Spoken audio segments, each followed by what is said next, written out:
ചരിത്രത്തിലെ ഏറ്റവും വലിയ ആദായനികുതി ഇളവുകൾ പ്രഖ്യാപിച്ച് നിർമ്മല സീതാരാമൻ ബജറ്റ് അവതരിപ്പിച്ചിരിക്കുകയാണ്. ഇന്ന് നമ്മോടൊപ്പം എസ് ആദികേശവനുണ്ട്. ധനകാര്യ വിദഗ്ധൻ കൂടിയായ അദ്ദേഹം കൂടുതൽ ഇക്കാര്യങ്ങളിലേക്ക് വെളിച്ചം പകരുന്ന അറിവുകൾ നമ്മളോടൊപ്പം പങ്കുവയ്ക്കും. നമസ്കാരം.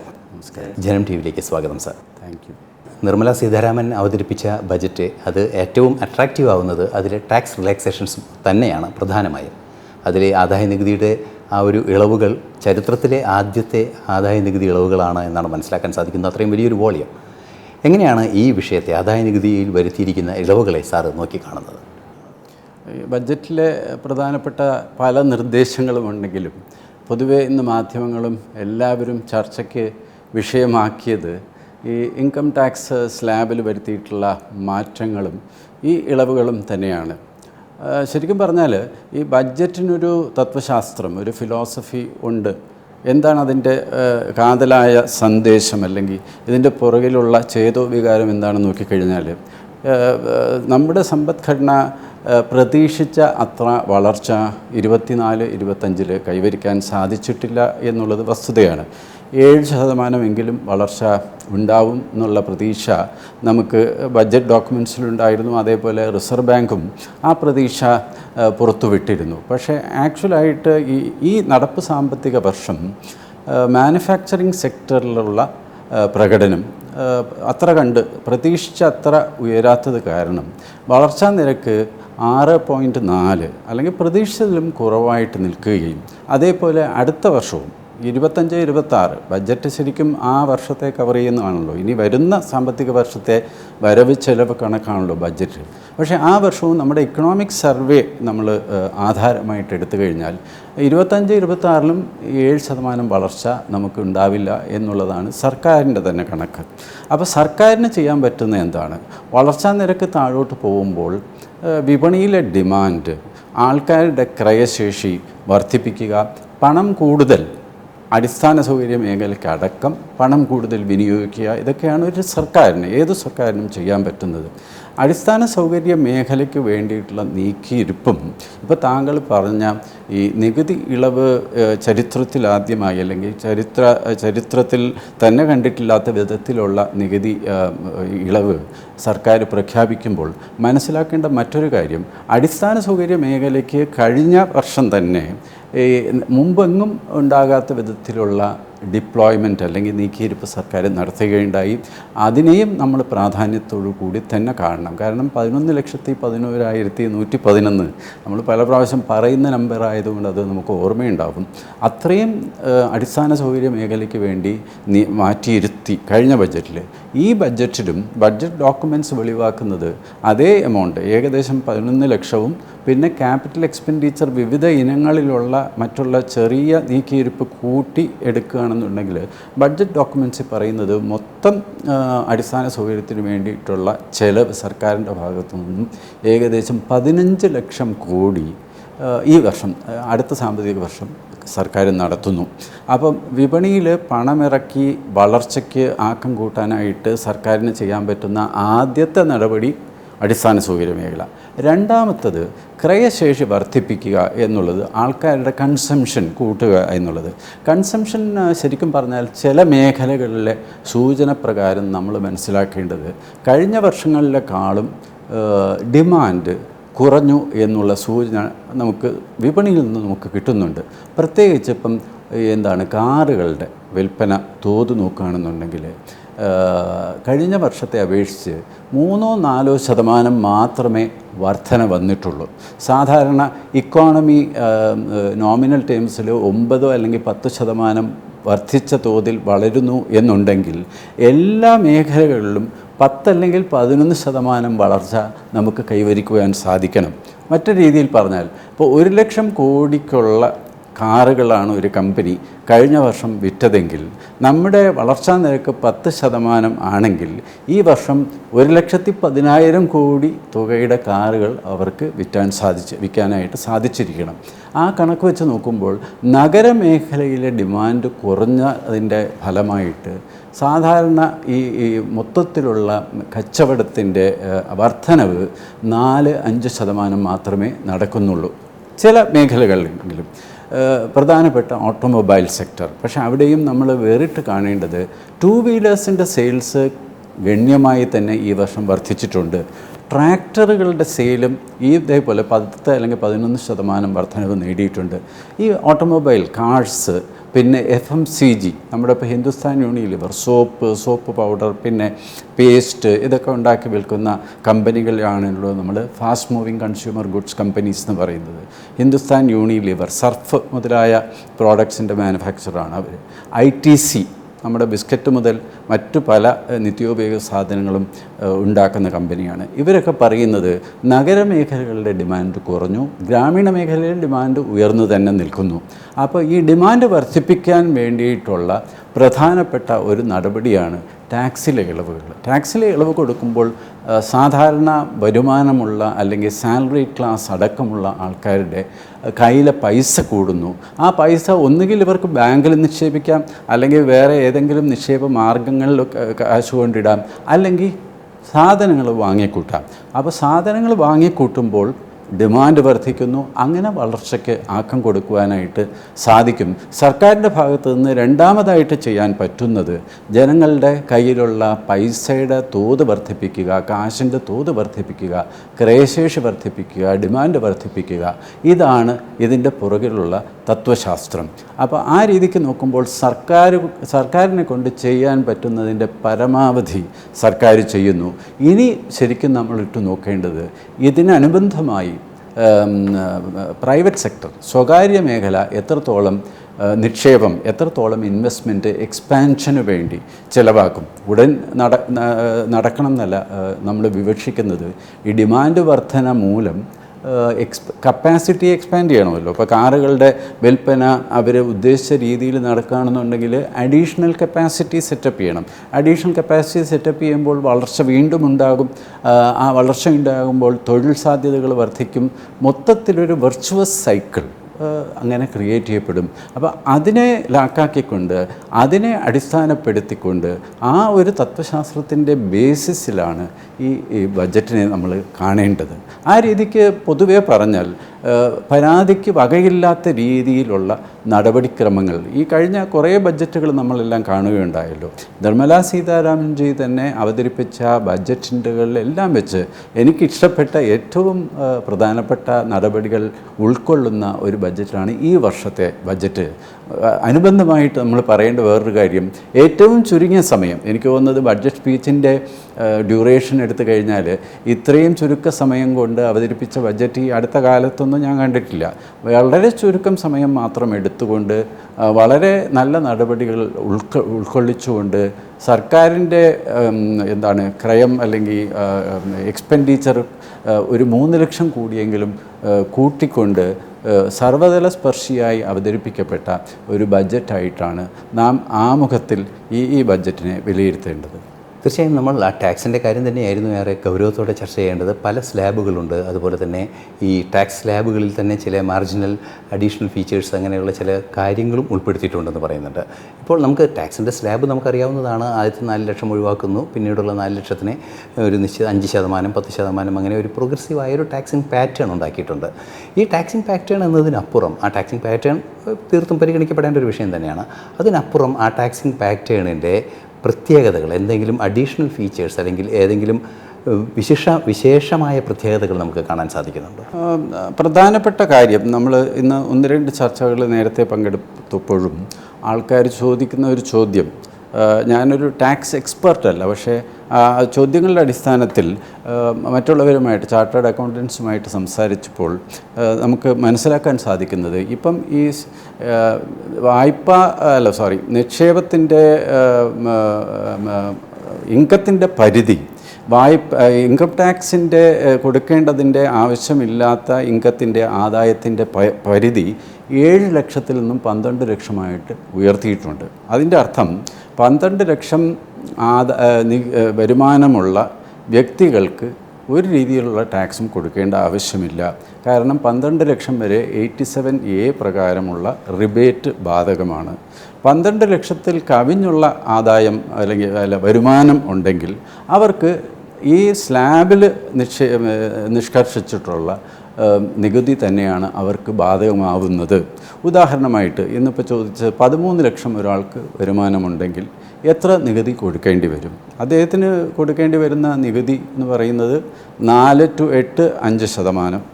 അദ്ദേഹത്തിന് 4 ലക്ഷം വരെ നികുതി 0% നികുതിയില്ല. 4 to 8 ലക്ഷം വരെ 5%, 8 to 12 10%, 12 to 13 അല്ലെങ്കിൽ ആ 1 ലക്ഷത്തിന് 15%. അപ്പോൾ 60,000 പ്ലസ് 15 75,000 രൂപ അദ്ദേഹത്തിന് നികുതി വരുന്നു. മറ്റൊരു രീതിയിൽ പറയുകയാണെങ്കിൽ ഈ നികുതി ഇളവിൻ്റെ റിബേറ്റിൻ്റെ ആനുകൂല്യം 12 ലക്ഷം രൂപ വരെ മാത്രമേ കിട്ടുന്നുള്ളൂ. ഇനി ഒരു കാര്യം കൂടി ഇതിന് അനുബന്ധമായിട്ട് പറയേണ്ടി വരും, ക്ലാരിഫിക്കേഷൻ. ഈ ചില ഇൻകം ഇപ്പോൾ 12,50,000 ആണെന്നുണ്ടെങ്കിൽ നികുതി കാൽക്കുലേറ്റ് ചെയ്ത് വരുമ്പോൾ അദ്ദേഹത്തിന് 12 ലക്ഷത്തിൽ കൂടുതൽ എത്രയാണോ സമ്പാദ്യമുള്ളത്, 50,000 ഉള്ളൂ.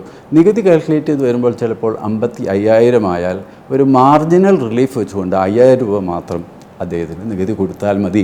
അത് പൊതുവെ വരുന്ന ഒരു പരിധി എന്ന് പറയുന്നത് 12,70,000 വരെയൊക്കെ നമ്മൾ നികുതി കണക്കാക്കുമ്പോൾ നികുതിയുടെ തോത് 12 ലക്ഷത്തിനധികമായിട്ട് നിൽക്കുന്ന വരുമാനത്തിനേക്കാളും കൂടുതലായതുകൊണ്ട് അതൊരു റിലീഫായിട്ട് കൊടുക്കാനുള്ള ഒരു മാർജിനൽ റിലീഫ് എന്നുള്ള വ്യവസ്ഥയും കൂടിയിട്ടുണ്ട്. പക്ഷേ 15 ലക്ഷം അല്ലെങ്കിൽ 25 ലക്ഷം അല്ലെങ്കിൽ 30 ലക്ഷം വരുമാനമുള്ള ആൾക്കാർക്ക് ഈ സ്ലാബ് അനുസരിച്ചിട്ടുള്ള നികുതി കണക്കാക്കി അവർക്ക് കൊടുക്കേണ്ടി വരും. മറ്റൊരു രീതിയിൽ പറഞ്ഞാൽ അവർക്ക് ഈ 12 ലക്ഷം വരെ നികുതി കൊടുക്കേണ്ട എന്നുള്ള ഒരു വകുപ്പ് അല്ലെങ്കിൽ ഇളവ് അവർക്ക് ബാധകമല്ല. അതും വളരെ നീതിയുക്തമായ തീരുമാനം എന്ന് വേണം നമുക്ക് കണക്കാക്കാൻ. എന്തെന്ന് വെച്ചാൽ 12 ലക്ഷത്തിൽ കവിഞ്ഞ് വരുമാനമുള്ള ആൾക്കാർക്ക് കൂടുതൽ നികുതിയാണ് ശരിക്കും കൊടുക്കേണ്ടി വരിക. അപ്പോൾ കൂടുതൽ വരുമാനമുള്ള ആളുകളിൽ നിന്നും കൂടുതൽ നികുതി പിരിച്ചെടുക്കുകയും സാധാരണ ഒരു 1 ലക്ഷം രൂപ വരെ സാലറിയുള്ള അല്ലെങ്കിൽ വരുമാനമുള്ള പ്രതിമാസം 1 ലക്ഷം രൂപ വരെ വരുമാനമുള്ള ആൾക്കാർക്ക് നികുതി ബാധകമല്ലാതെ ആക്കുകയും ചെയ്യുന്ന ഒരു പ്രോഗ്രസീവായിട്ടുള്ള നടപടിയാണ്. അതിനോടൊപ്പം നമ്മൾ മനസ്സിലാക്കേണ്ട മറ്റൊരു കാര്യം, ഈ ഇളവ് സ്പീച്ചിൽ നിർമ്മലാ സീതാരാമൻജി പറഞ്ഞത് 1 ലക്ഷം കോടിയോളം രൂപയാണ് ഈ ഇളവ് നൽകുന്നത് വഴി സർക്കാർ സാക്രിഫൈസ് ചെയ്യുന്നത് എന്ന് പറഞ്ഞു. പക്ഷേ അങ്ങനത്തെ 1 ലക്ഷം കോടി രൂപയുടെ നികുതി ഇളവ് പ്രഖ്യാപിച്ചിട്ട് കൂടി മൊത്തം വരുമാനം, നികുതി വരുമാനം സർക്കാരിൻ്റെ എസ്റ്റിമേറ്റ് ചെയ്യപ്പെട്ടിരിക്കുന്നത് നടപ്പ് സാമ്പത്തിക വർഷം, ഇപ്പോൾ മാർച്ചിൽ അവസാനിക്കുന്ന സാമ്പത്തിക വർഷം നികുതി വരുമാനം 25 ലക്ഷം കോടി ആയിരുന്നെങ്കിൽ 25-26 ഈ ഇളവ് കൊടുത്തതിന് ശേഷവും നികുതി വരുമാനം സർക്കാരിൻ്റെ 3 ലക്ഷം കോടി വർദ്ധിപ്പിച്ച കണക്കാണ് പ്രതീക്ഷിക്കുന്നത്, 28 ലക്ഷം കോടി രൂപ. അപ്പം ബഡ്ജറ്റിൻ്റെ തോതിൽ വന്നിട്ടുള്ള വർധന, ഒരു 3 ലക്ഷം കോടിയാണ് ബഡ്ജറ്റിൻ്റെ തോതിൽ വന്നിട്ടുള്ള വർധന. അത് മുഴുവനായും സർക്കാരിന് സമാഹരിച്ചെടുക്കാൻ പറ്റുന്ന മേഖല ഈ നികുതിയിൽ തന്നെയാണ്. സർക്കാർ ആ കണക്ക് വെളിവാക്കുന്നത് നമ്മുടെ ടാക്സ് കളക്ഷൻ്റെ എഫിഷ്യൻസി കൂടിയിട്ടുണ്ട്. മറ്റൊന്ന് രണ്ട് കണക്കുകൾ നോക്കിയാലും നമുക്ക് ആ ഒരു വസ്തുത നമുക്ക് സമ്മതിക്കേണ്ടി വരും. 2021 മൊത്തം ടാക്സ് റിട്ടേൺസ് ഫയൽ ചെയ്ത ആൾക്കാരുടെ നമ്പർ നോക്കിക്കഴിഞ്ഞാൽ 5,21,00,000 5.25 കോടി ആൾക്കാരാണ് ഫയൽ ചെയ്തിരുന്നതെങ്കിൽ 2024 ജൂലൈ 31 ഈ ടാക്സ് റിട്ടേൺ ഫയൽ ചെയ്യേണ്ട അവസാന തീയതി. അപ്പോൾ ഫയൽ ചെയ്ത നമ്പർ ഓഫ് റിട്ടേൺസ് നമ്മുടെ മുമ്പെയുള്ള കണക്ക് സൂചിപ്പിക്കുന്നത് ഏകദേശം 7.5 കോടി ആൾക്കാർ നികുതി റിട്ടേൺ ഫയൽ ചെയ്യുന്നു. എന്താണ് വെളിവാക്കുന്നത്? കാരണം ഒരു 3-4 വർഷത്തിനിടയ്ക്ക് 2 കോടിയോളം ആൾക്കാർ, പെർസെൻറ്റേജ് ടേംസിൽ പറഞ്ഞു കഴിഞ്ഞാൽ ഏകദേശം 40% ആൾക്കാർ IT റിട്ടേൺ ഫയൽ ചെയ്യാനായിട്ട് സന്നദ്ധരാകുന്നു എന്ന് പറയുമ്പോൾ compliance, tax collection, tax efficiency കൂടി എന്നുള്ളതല്ലേ നമുക്ക് മനസ്സിലാക്കുവാൻ സാധിക്കുക. അതേപോലെ തന്നെ പ്രതീക്ഷിച്ച അത്രയും തന്നെ വരുമാനം, സാധാരണ ഈ അടുത്ത കാലത്തൊന്നും ഞാനത് അത്രയും ഒരു തോത് കണ്ടിട്ടില്ല. ബഡ്ജറ്റിൽ പറയുന്ന തുക തന്നെയാണ് പിരിച്ചെടുക്കാൻ സാധിക്കുന്നത്. കഴിഞ്ഞ വർഷത്തെ ബഡ്ജറ്റ് എസ്റ്റിമേറ്റ്സിൽ ടാക്സ് കളക്ഷൻ വഴി ഉദ്ദേശിച്ച തുക ബഡ്ജറ്റ് അവതരിപ്പിച്ചപ്പോൾ സൂചിപ്പിച്ചത് 25 ലക്ഷം കോടി, 25,50,000. ആ ചെറിയ ഫിഗർ നമ്മൾ വിട്ടുകഴിഞ്ഞാൽ ഈ റിവൈസ് എസ്റ്റിമേറ്റ്സ് ഈ ബഡ്ജറ്റിൽ സാധാരണ കൊടുക്കുന്നതാണല്ലോ, അതിൽ കാണിക്കുന്നതും അതേ 25 ലക്ഷം കോടിയാണ്. അപ്പോൾ പറയുന്ന തുക പിരിച്ചെടുക്കാനായിട്ട് സർക്കാരിന് സാധിക്കുന്നു. ഇളവുകൾ കൊടുക്കുന്നതിനോടൊപ്പം വേറെ 1-2 ചർച്ചകളൊക്കെ വിഷയമായിട്ട് വന്നത് കാർഷിക മേഖലയ്ക്ക് വേണ്ടി കുറേ നടപടികൾ പ്രഖ്യാപിച്ചു, MSME സെക്ടറിന് വേണ്ടിയിട്ടുള്ള നടപടികൾ പ്രഖ്യാപിച്ചു. ഈ 12 ലക്ഷത്തിൻ്റെ ഇളവ് കൂടാതെ 2 ഇളവ് കൂടി വളരെ കാര്യമായിട്ട് സാധാരണക്കാർക്ക് പ്രയോജനമുള്ളതായതുകൊണ്ട് പറയാം. ഈ മുതിർന്ന സീനിയർ സിറ്റിസൺസിന് പലിശ വഴി വരുന്ന വരുമാനത്തിന് ടാക്സ് കൊടുക്കേണ്ടാത്ത തുക, ആ ലിമിറ്റ് 50,000 രൂപയായിരുന്നെങ്കിൽ അതിനെ വർദ്ധിപ്പിച്ച് 1 ലക്ഷം രൂപയായിട്ട് കൂട്ടിയിട്ടുണ്ട്. അതെ, അപ്പം 1 ലക്ഷം രൂപ വരെ പലിശ ഇനത്തിലുള്ള വരുമാനം നമുക്കുണ്ടെങ്കിൽ സീനിയർ സിറ്റിസൺ ആണെങ്കിൽ അവർക്ക് നികുതി കൊടുക്കേണ്ട ആവശ്യമില്ല. സാധാരണക്കാരെ സംബന്ധിച്ചിടത്തോളം നല്ലൊരു തീരുമാനമാണ്. അതേപോലെ വാടക ഇനത്തിലുള്ള വരുമാനം, നേരത്തെയുള്ള എക്സംഷൻ്റെ ലിമിറ്റ് പ്രതിമാസം 20,000 രൂപയായിരുന്നെങ്കിൽ വർഷം 2,40,000 ആയിരുന്നെങ്കിൽ പ്രതിമാസം ഉള്ള ആ ഇളവിൻ്റെ തോത് 50,000 രൂപയാക്കുകയും വാർഷിക തോത് തദ്വാര 6 ലക്ഷം രൂപയായിട്ടും ഉയർത്താനായിട്ട് സാധിച്ചിട്ടുണ്ട്. അപ്പോൾ ഈ ഇടത്തരം ആൾക്കാർക്കുള്ള ഇളവുകൾ MSMEയുടെ ഡെഫിനിഷൻ തന്നെ. MSME എന്ന് പറയുമ്പോൾ നേരത്തെ 50 കോടി വരെ പ്ലാന്റ് ആൻഡ് മെഷീനറിയിൽ മുടക്കുമുതൽ ഇൻവെസ്റ്റ്മെൻറ്റ് ഉണ്ടെങ്കിൽ ആ യൂണിറ്റ് വ്യാവസായിക യൂണിറ്റ് ആണെങ്കിൽ അത് MSME മീഡിയം സെക്ടറിൻ്റെ കീഴിൽ MSMEയുടെ പരിധിയിൽ വരികയും തദ്വാര അതിന് മുൻഗണന ഒരു ടാഗ് മുൻഗണനാ വിഭാഗത്തിൽ അത് ഉൾപ്പെടുത്താനും നമുക്ക് സാധിക്കുമായിരുന്നു എങ്കിൽ ഇപ്പോൾ ബഡ്ജറ്റിൽ വന്നിട്ടുള്ള നിർദ്ദേശം ഈ 50 കോടി നിക്ഷേപം എന്നുള്ളത് 2.5 മടങ്ങ് കൂട്ടി 125 കോടിയാക്കിയിട്ടുണ്ട്. അപ്പോൾ 125 കോടി വരെ മൂലധന നിക്ഷേപം പ്ലാന്റ് ആൻഡ് മെഷീനറിക്ക് വേണ്ടി വിനിയോഗിക്കുകയാണെന്നുണ്ടെങ്കിൽ ആ യൂണിറ്റ് എല്ലാം തന്നെ MSME ഡെഫിനിഷൻ്റെ പരിധിയിൽ വരുന്നതുകൊണ്ട് ആനുകൂല്യം കിട്ടുന്നു, ക്രെഡിറ്റ് ഗ്യാരണ്ടി അവർക്കുണ്ട്, മുൻഗണനാ വിഭാഗത്തിൽ വരുന്നു. അപ്പോൾ റിസർവ് ബാങ്ക് നിർദ്ദേശിച്ചിട്ടുള്ള 40% വായ്പ മുൻഗണനാ വിഭാഗത്തിന് കൊടുക്കണം എന്നുള്ള നിർബന്ധപൂർവമായ നിർദ്ദേശം ആപ്ലിക്കേഷൻ അതിൻ്റെ പരിധി ഗണ്യമായിട്ട് തന്നെ വർദ്ധിപ്പിച്ചിട്ടുണ്ട്. ഇതും ആ മേഖലയ്ക്ക് ഉത്തേജനം പകരും എന്നാണ് നമുക്ക് കാണാൻ സാധിക്കുന്നത്. അതേപോലെ തന്നെ സാധാരണക്കാർ കേരളത്തിലടക്കമുള്ള കർഷകർക്ക് ബെനിഫിറ്റ് ഉണ്ടാക്കുന്ന മറ്റൊരു നടപടി KCC കിസാൻ ക്രെഡിറ്റ് കാർഡാണ്. സാധാരണ ഇപ്പോൾ നെൽകൃഷിക്കോ വാഴകൃഷിക്കോ അല്ലെങ്കിൽ ഈ പശുവിനെ വളർത്താൻ ഡയറി യൂണിറ്റ്സ് അടക്കമുള്ള ആ വായ്പയുടെ പേര് കിസാൻ ക്രെഡിറ്റ് കാർഡ് ആണ്. കിസാൻ ക്രെഡിറ്റ് കാർഡ് അതിന് പലിശ നിരക്ക് സബ്സിഡിയായിട്ട് സർക്കാർ 4.5% കേന്ദ്ര ഗവൺമെൻറ് പൂർണ്ണമായിട്ടും കൊടുക്കുന്ന പലിശ സബ്സിഡിയാണ് 4.5% കൊടുക്കുന്നു. അതായത് ഇഫക്റ്റീവായിട്ട് 3 ലക്ഷം രൂപ വരെ കടമെടുത്ത ആൾക്ക് കർഷകനാണെന്നുണ്ടെങ്കിൽ 4% പലിശ ശരിക്കും കൊടുക്കേണ്ടതുള്ളൂ എന്നുണ്ടെങ്കിൽ ഇന്ന് ആ പരിധി ഉയർത്തി 5 ലക്ഷമാക്കി കൂട്ടാനും സർക്കാർ ശ്രമിച്ചിട്ടുണ്ട്. അപ്പം ഈ കർഷകരുടെ വർദ്ധിച്ചു വരുന്ന ആവശ്യങ്ങൾക്ക് വേണ്ടി ഒരു കർഷകന് ഇപ്പം 4 ലക്ഷമോ അല്ലെങ്കിൽ 5 ലക്ഷം രൂപ വരെ വായ്പ എടുത്താൽ ആ 5 ലക്ഷം വരെ അയാൾക്ക് കൊടുക്കേണ്ടുന്ന പലിശ ആക്ച്വൽ പലിശ 4%മേ ഉള്ളൂ. നേരത്തെ അത് 3 ലക്ഷം രൂപ വരെ ശരിക്കും ബാധകം ആയിട്ടിരുന്നിട്ടുള്ളൂ. മുദ്രാ ലോണുകളുടെ ഒരു വ്യാപനം, അതായത് അതിൻ്റെ തുക വർദ്ധിപ്പിച്ചിരുന്നു, കഴിഞ്ഞ വർഷം അതിൻ്റെ തുക വർദ്ധിപ്പിച്ചിരുന്നു. ഈ മുദ്രാ ലോണുകൾ എത്ര കണ്ട് പ്രായോഗികമായി ഡിസ്പേഴ്സ്, താങ്കളൊരു ബാങ്കിങ് മേഖലയിൽ ഉണ്ടായിരുന്നൊരു വ്യക്തി കൂടിയായതുകൊണ്ട് മുദ്രാ ലോണുകൾ എത്ര കണ്ട് ഡിസ്പേഴ്സ് ചെയ്യാൻ പറ്റുന്നുണ്ട് എന്നുള്ളതൊരു പ്രധാന ഘടകം. അതുതന്നെയാണ് എൻ്റെ ഒരു പ്രധാന ചോദ്യവും. അതുപോലെ തന്നെ മുദ്രാ ലോൺ ടൂറിസം രംഗത്തേക്ക് കൂടി വൈഡൻ ചെയ്തിരിക്കുന്നു. ഇത് കേരളത്തിനും അതുപോലെ തന്നെ ഈ ടൂറിസം അധിഷ്ഠിതമായ വ്യവസായത്തിനും എത്ര കണ്ട് പ്രയോജനം ചെയ്യും? മുദ്രാ ലോണിൻ്റെ ശരിക്കും പറഞ്ഞാൽ സർക്കാർ ഗവൺമെൻറ് സ്പോൺസേഡ് സ്കീംസ് GSS എന്നാണ് പൊതുവെ പറയപ്പെടുന്നത്. സർക്കാർ അനുബന്ധമായ അല്ലെങ്കിൽ സർക്കാർ മുൻകൈയെടുത്ത് പ്രാവർത്തികമാക്കുന്ന സ്കീംസ് കുറേയുണ്ട്. ഇപ്പോൾ KCC Kisan credit card agriculture ministry നേരിട്ട് ഫോളോ അപ്പ് ചെയ്യുന്ന, ബാങ്കുകളുടെ മീറ്റിംഗ് വിളിച്ചു കൂട്ടി അവലോകനം ചെയ്യുന്ന വായ്പ നടപടിക്രമങ്ങൾ ഉൾപ്പെടുത്തിയിട്ടുള്ള പ്രധാനപ്പെട്ട ഒരു ഐറ്റമാണ് Kisan credit card. Finance ministry അതിനുവേണ്ടി ഫോളോ അപ്പ് ചെയ്യുന്നു. മുദ്രാ ലോണും അതേപോലെ തന്നെ ഓരോ ബാങ്കിനും ടാർഗറ്റ് കൊടുത്ത് ടാർഗറ്റ് എത്തിയിട്ടില്ലെങ്കിൽ അതിനെക്കുറിച്ചുള്ള പീരിയോഡിക്കൽ ഒരു എല്ലാ മാസവും അല്ലെങ്കിൽ 2 ആഴ്ച കൂടുമ്പോൾ അതിൻ്റെ അവലോകന യോഗങ്ങൾ നടക്കാറുണ്ട്. സർക്കാർ നിരന്തരമായിട്ട് ഫോളോ അപ്പ് ചെയ്ത് ബാങ്കുകളെ കൊണ്ട് മുദ്രാ ലോൺ കൊടുപ്പിക്കുന്നുമുണ്ട്. ധാരാളം ആൾക്കാർക്ക് ബാങ്കുകളെ സമീപിക്കുന്ന ചിലവർക്കൊക്കെ നിരാശ ഉണ്ടായിട്ടുണ്ട് എന്നുള്ള കാര്യം ഞാൻ വിസ്മരിക്കുന്നില്ല. മുദ്രാ ലോണിന് വേണ്ടി അപേക്ഷിച്ചു, പക്ഷേ കിട്ടിയിട്ടില്ല എന്നൊക്കെ പറയുമ്പോൾ അങ്ങനത്തെ ഇൻസിഡൻസൊക്കെ നമ്മുടെ ശ്രദ്ധയിൽ പെടാറുണ്ട്. കാരണം എല്ലാ ബാങ്കുകളും ഒരേ സമീപനം ആവണമെന്നില്ല.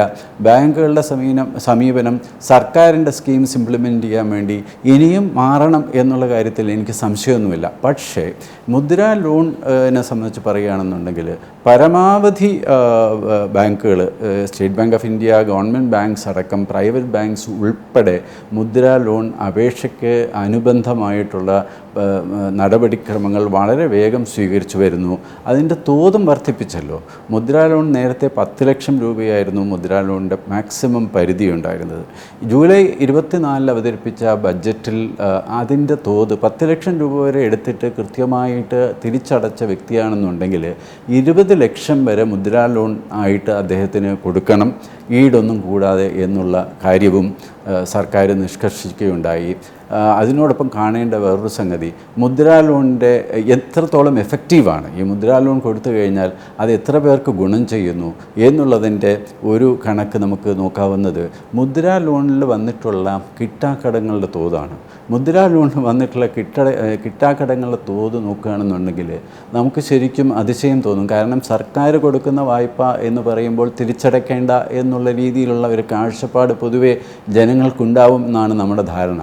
പക്ഷേ മുദ്രാ ലോണിലെ NPA സൂചിപ്പിക്കുന്നത് 3.4% മാത്രമാണ് അതിലെ കിട്ടാക്കടം. അപ്പോൾ 97% ബാങ്ക് നിഷ്കർഷിക്കുന്ന രീതിയിലുള്ള അതെ സ്റ്റാൻഡേർഡ് ലോൺസാണ്, തിരിച്ചടവ് നടക്കുന്നുണ്ട്. അതേപോലെ തന്നെയാണ് PM സ്വനിധി. വളരെ ഇപ്പം ഞാൻ രാവിലെ നടക്കാൻ പോകുമ്പോൾ വഴിയോര കച്ചവടക്കാരായിട്ട് തിരുവനന്തപുരത്തുള്ള ചില ആൾക്കാരത്തെങ്കിലും ഞാൻ ചുമ്മാ ചോദിക്കാറുണ്ട്. നമ്മൾ ചോദിക്കുമ്പോൾ ധാരാളം ആൾക്കാർക്ക് പെട്ടിക്കടയൊക്കെ വെച്ചിട്ട് അല്ലെങ്കിൽ ഉന്തുവണ്ടി വെച്ചിട്ട് കച്ചവടം ചെയ്യുന്ന ആൾക്കാരത്ത് ചോദിക്കുമ്പോൾ PM സ്വനിധി ലോൺ ലഭിച്ച ആൾക്കാർ ലക്ഷക്കണക്കിനുണ്ട്. അതിൻ്റെ കണക്കിന്ന് ധനമന്ത്രി ഇതിൽ പറഞ്ഞിട്ടുണ്ട്. എൻ്റെ ഓർമ്മ ശരിയാണെങ്കിൽ 40-45 ലക്ഷം ചെറുകിട അല്ലെങ്കിൽ വഴിയോര കച്ചവടക്കാർക്ക് ലോൺ കൊടുക്കാനായിട്ട് ഫോർമൽ സിസ്റ്റം വഴി 10,000 രൂപ കൊടുക്കുകയും 10,000 രൂപ ശരിക്കും തിരിച്ചടയ്ക്കുകയാണെന്നുണ്ടെങ്കിൽ അത് വർദ്ധിപ്പിച്ച് 20,000 രൂപയാക്കി കൊടുക്കാനുള്ള നടപടി സ്വീകരിച്ചു. ഇന്നത്തെ അനൗൺസ്മെൻറ്റ് നാം ശ്രദ്ധിക്കുകയാണെങ്കിൽ ആ PM സ്വനിധി വഴിയോര കച്ചവടക്കാർക്ക് വേണ്ടി കൊടുക്കുന്ന വായ്പയുടെ തോത് 10,000-ൽ നിന്നും 30,000-ആയിട്ട് ഉയർത്തുവാനും സർക്കാർ തീരുമാനിച്ചിരിക്കുന്നു. അതുകൊണ്ട് ഈ മുദ്രാ ലോണാവട്ടെ, PM employment guarantee programme, stand up India, നമ്മുടെ KCC, പിന്നെ അഗ്രികൾച്ചറൽ ഇൻഫ്രാസ്ട്രക്ചർ ഫണ്ട്, നേരത്തെ ഈ ബഡ്ജറ്റിലല്ല നേരത്തെ സർക്കാർ സ്വീകരിച്ചൊരു നടപടിയാണ്.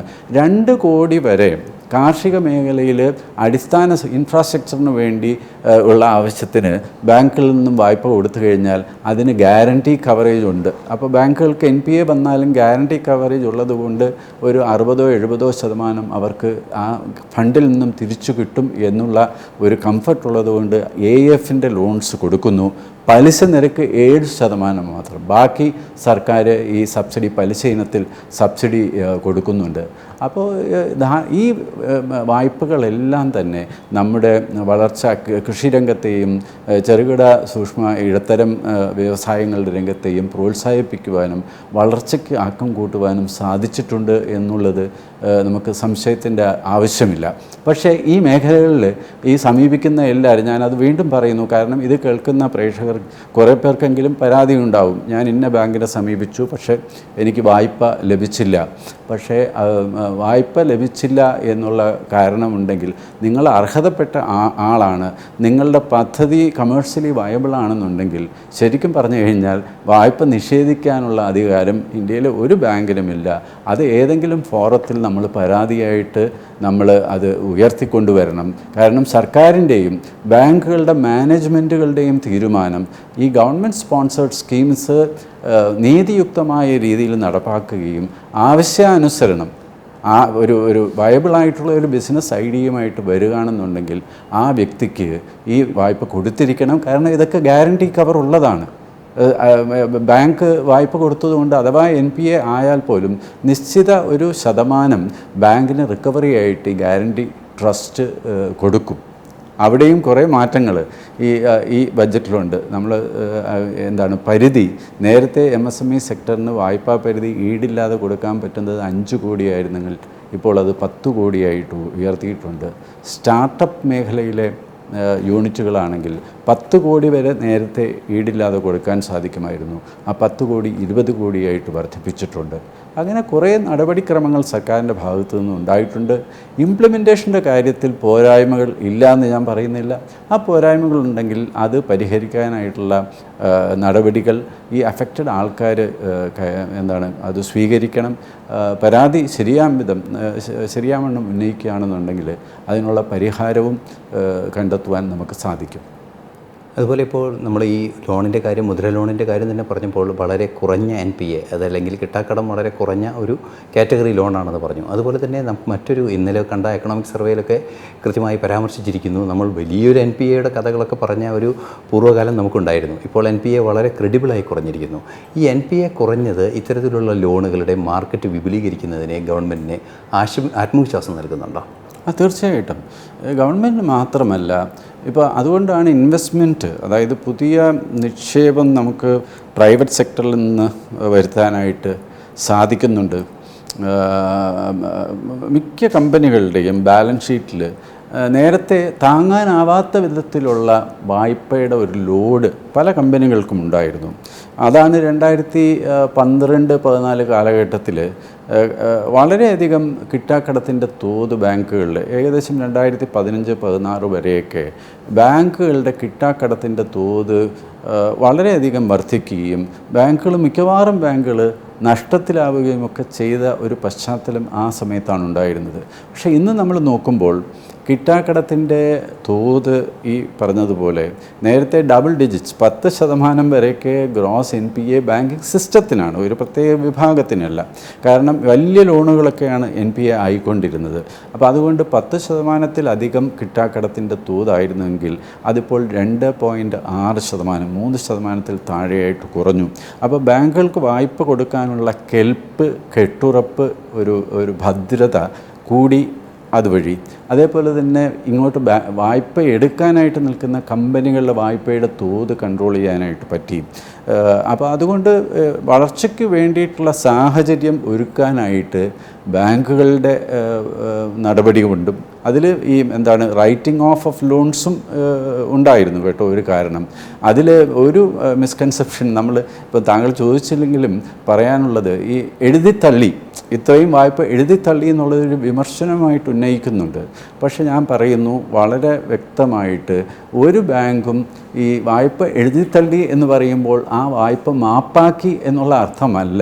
ശരിക്കും ബാലൻസ് ഷീറ്റിൽ നിന്നും ആ വായ്പയുടെ തുക നീക്കിയിരിപ്പ് പൂർണ്ണമായിട്ടും നടത്തി കഴിഞ്ഞ സ്ഥിതിക്ക് ആ വായ്പ ബാലൻസ് ഷീറ്റിൽ നിന്നും മാറ്റുന്നു. അതിൻ്റെ റിക്കവറിക്ക് വേണ്ടി, തിരിച്ചടവിന് വേണ്ടി, തിരിച്ചു പിടിക്കാൻ വേണ്ടിയിട്ടുള്ള നടപടികൾ ഒന്നുമേ തടസ്സപ്പെടുത്താതെ തന്നെ അതേപടി മുന്നോട്ട് പോവുകയും ചെയ്യുന്നു. നീക്കിയിരിപ്പ് 100% ഉണ്ടായ സ്ഥിതിക്ക് ബാലൻസ് ഷീറ്റിൽ നിന്നും മാറ്റി വേറൊരു അക്കൗണ്ടിലേക്ക് ഇതിനെ മാറ്റുന്നു. അതാണ് റൈറ്റിംഗ് ഓഫ്. ആക്ച്വലി നമ്മൾ പറയുകയാണെങ്കിൽ ട്രാൻസ്ഫർ ഓഫ് NPA, കിട്ടാക്കടത്തിൻ്റെ മാറ്റം ഒരു അക്കൗണ്ടിൽ നിന്നും വേറൊരു അക്കൗണ്ടിലേക്ക് നമ്മൾ മാറ്റുന്നു.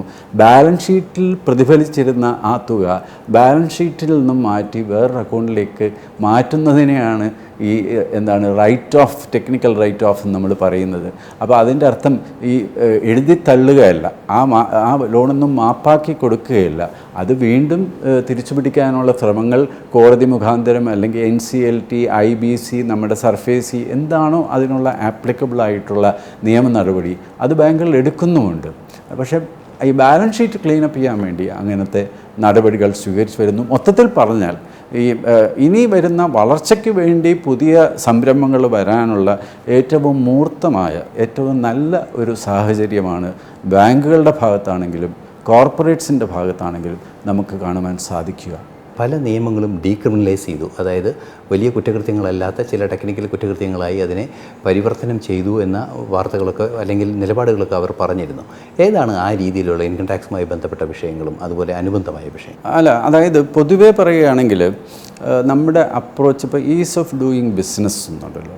അപ്പോൾ അതിൽ നമ്മൾ മനസ്സിലാക്കേണ്ട ഒരു കാര്യം, കച്ചവട സ്ഥാപനം അല്ലെങ്കിൽ ഒരു സംരംഭം ഒരാൾ തുടങ്ങുമ്പോൾ വായ്പ എടുക്കേണ്ടി വരും. ബാങ്കിൽ നിന്ന് വായ്പ എടുക്കുന്നു, അല്ലെങ്കിൽ വേറെ ഏതെങ്കിലും സ്ഥാപനത്തിൽ നിന്നും വായ്പ എടുക്കുന്നു.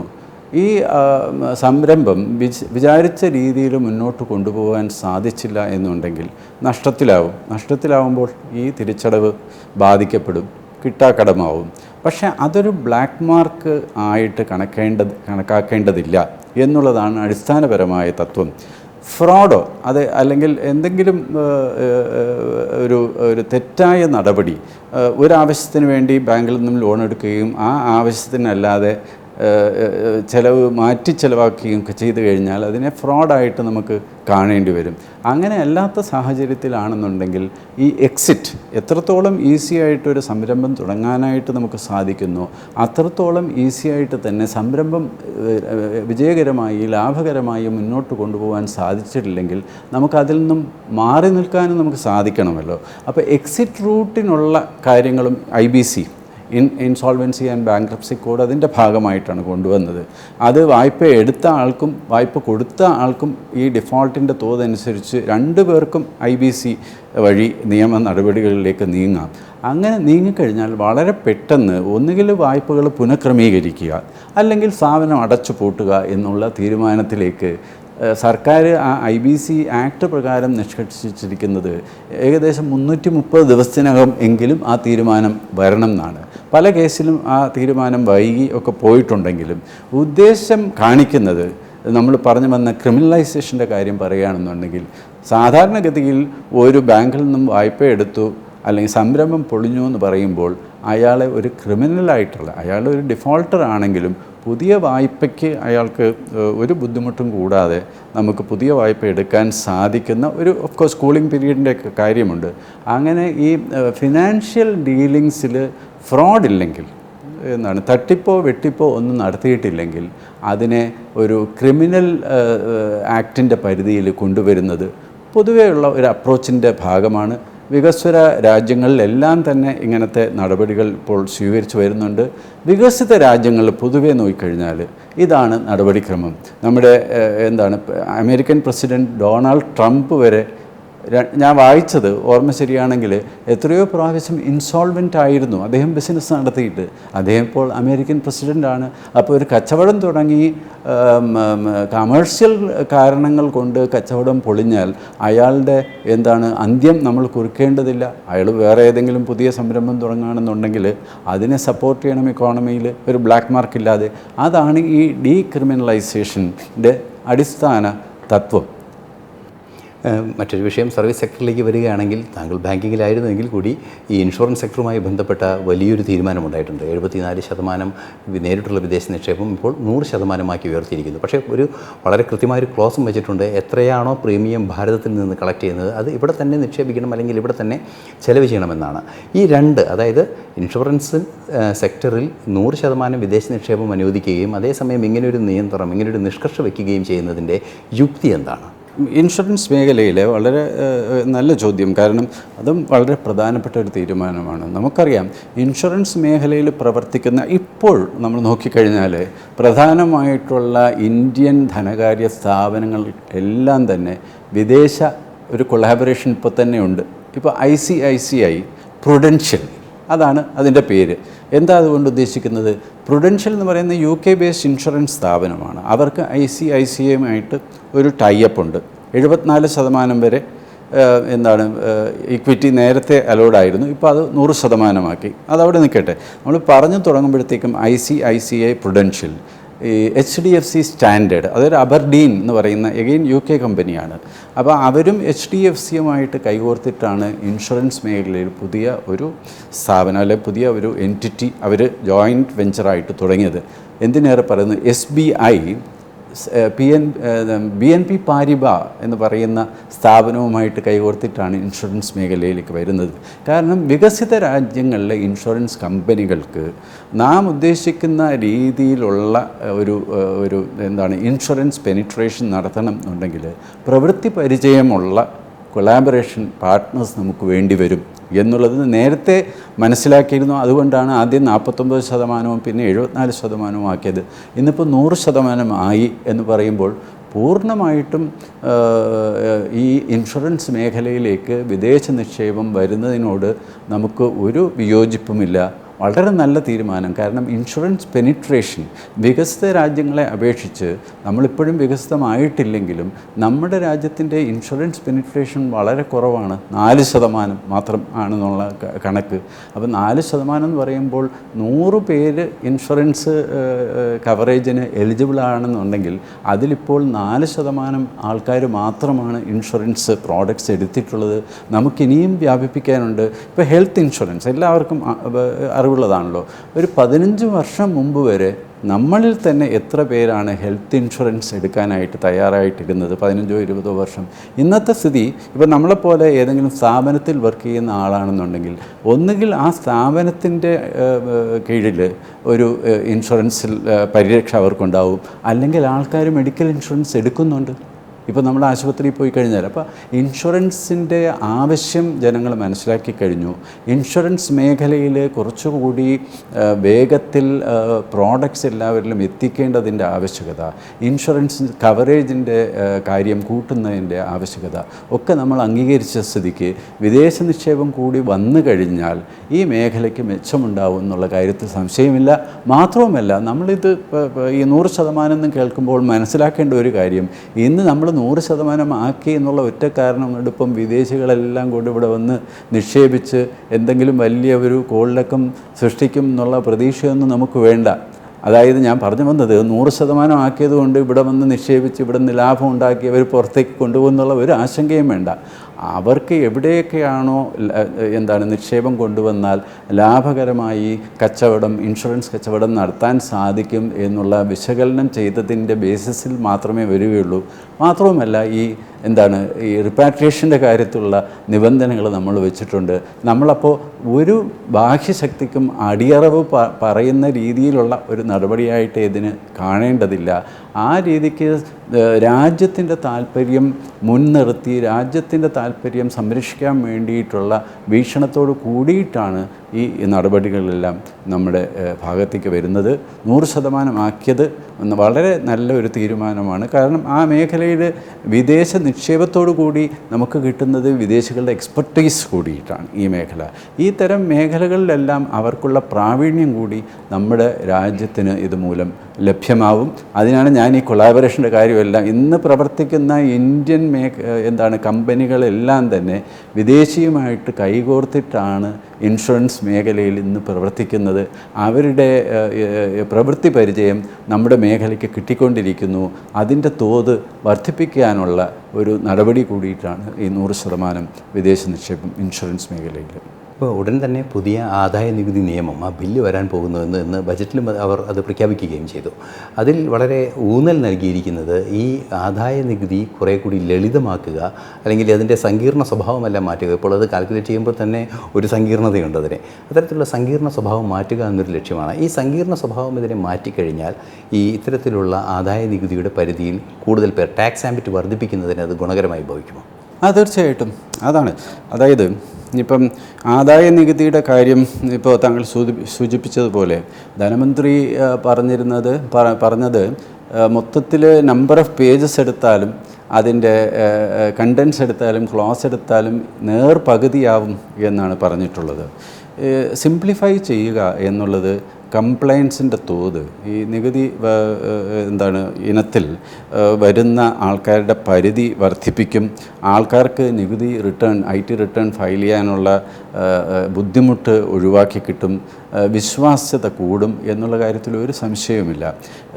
അതുകൊണ്ടാണല്ലോ ഈ IT റിട്ടേൺസ് നമ്മുടെ ഭാരതത്തിൽ 2021 ഫയൽ ചെയ്തിരുന്ന ആൾക്കാർ ഏകദേശം 5.25 കോടിയോ മറ്റോ ആയിരുന്നു. 2024 വർഷം അത് 7.25 കോടിയായിട്ട് ഉയർന്നു. അപ്പോൾ കംപ്ലയൻസിൻ്റെ ഒരു ഡിഗ്രി ഓഫ് കംപ്ലയൻസ് നമ്മുടെ അനുഭവത്തിൽ അത് കൂടി വരുന്നു. സിംപ്ലിഫൈ ചെയ്ത് കഴിഞ്ഞാൽ ഇനിയും ആൾക്കാർ നികുതി കൊടുക്കാനായിട്ട് തയ്യാറാവും. ഈ നികുതി ഇവേഷൻ, നികുതി വെട്ടിപ്പ് അല്ലെങ്കിൽ നികുതി തട്ടിപ്പ് അല്ലെങ്കിൽ ഇതിൽ നിന്ന് മാറി നിൽക്കുക എന്നുള്ള ടെൻഡൻസി കുറയും. അതുകൊണ്ടാണ് ഈ മറ്റേ പുതിയ രീതി, അതായത് ന്യൂ സിസ്റ്റം തന്നെ നേരത്തെ കൊടുത്തിരുന്ന ഇളവുകളെല്ലാം ഒഴിവാക്കി വളരെ എല്ലാവർക്കും മനസ്സിലാവുന്ന രീതിയിൽ. നേരത്തെ ശരിക്കും പറഞ്ഞാൽ ഈ ATC 1.5 ലക്ഷം വരെ ഇൻവെസ്റ്റ്മെൻറ്റ് ചെയ്ത് കഴിഞ്ഞാൽ അത് വരുമാനത്തിൽ നിന്ന് കുറയ്ക്കാൻ പറ്റും. പിന്നെ എഡ്യൂക്കേഷൻ ലോൺ എടുത്താൽ 2 ലക്ഷം രൂപ വരെ, അല്ല മാക്സിമം ഒരു പരിധിയില്ലാതെ തന്നെ എഡ്യൂക്കേഷൻ ലോണിൻ്റെ ഇൻട്രസ്റ്റ് 80E എന്തോ ആണെന്ന് തോന്നുന്നു. സെക്ഷൻ 80യിലെ എല്ലാ എക്സംഷൻസും ഇതുപോലെ വളരെ കോംപ്ലക്സ് ആയിട്ടുള്ള കാര്യങ്ങളായിരുന്നു. അതെല്ലാം അതിൻ്റെ ആനുകൂല്യം ഒന്നും അനുവദിക്കാത്ത രീതിയിലാണല്ലോ ന്യൂ ടാക്സ് റിഷീം വന്നത്. അതിനോടൊപ്പം ഈ ഒരു സിംപ്ലിഫിക്കേഷനും മൊത്തത്തിലുള്ള ടാക്സ് കംപ്ലയൻസ് കൾച്ചർ കൂട്ടും. സർക്കാരിൻ്റെ വിഭവ സമാഹരണം കുറച്ചുകൂടി കാര്യക്ഷമമായിട്ട് പ്രവർത്തിക്കും. മറ്റുള്ള സാമൂഹ്യക്ഷേമ പദ്ധതികൾക്കകം അടക്കം ചിലവാക്കാനുള്ള പൈസ സർക്കാരിൻ്റെ കയ്യിൽ വന്നു ചേരും എന്നുള്ളതാണ് ഇതിൻ്റെ ഒരു ഫലത്തിലുള്ള ഫലത്തിൽ വരുമ്പോൾ സംഭവിക്കുക. ഇത്രയും നേരം ഈ ബജറ്റിനെ കുറിച്ച് വളരെ കാര്യക്ഷമമായതും അതുപോലെ തന്നെ സമഗ്രവുമായ വിവരങ്ങൾ തന്നതിനെ ജനൻ ടിവിയുടെ ഭാഗത്തു നിന്ന് നന്ദി അറിയിക്കുന്നു. Thank you very much. Thanks.